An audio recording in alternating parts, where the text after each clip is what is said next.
Our guest speaker today is Colonel Karl Konzelman. Colonel Karl Konzelman is the Executive Officer to the Director, Army National Guard.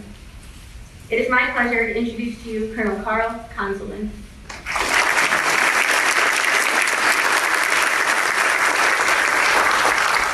This speaker here, everybody can hear me okay. So good morning, thank you for all the leaders. So Bill Cabbage said three things. One, regrets for not being there personally. Two, his congratulations on his milestone. And three, me, which I hope we find in the suit one place at Kelly Soldier, this is storage kid.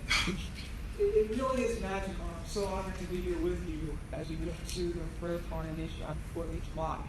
And I know that I am one of the few things which you, your families, your bonds, everything else. So I promise you that my remarks will be brief.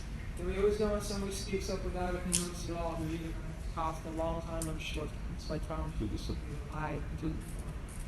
First, I'd like to thank the wonderful staff here for getting you to be certain order today, over against the wall as well, and all the people who are part of the building to make sure that in 5 weeks we go through class, getting all your training, free over the legs, getting ready to go, so everything else to do.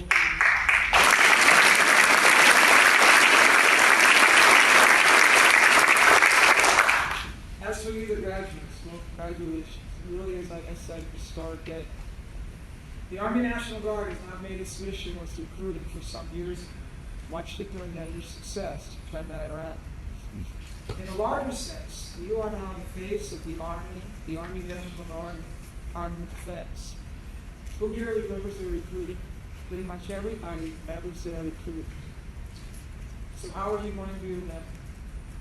Where's your mission going to be to bring in more soldiers and to the Army National Guard? I tend to look at everybody who serves in the military as a nugget, national treasure.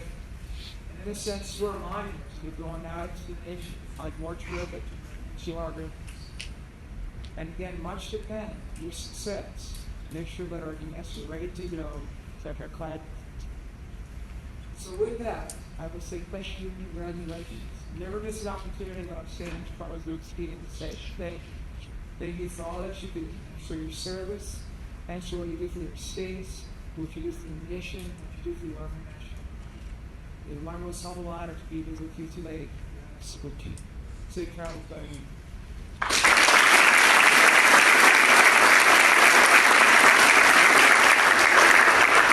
Thank you for those words of encouragement, Colonel Konzelman.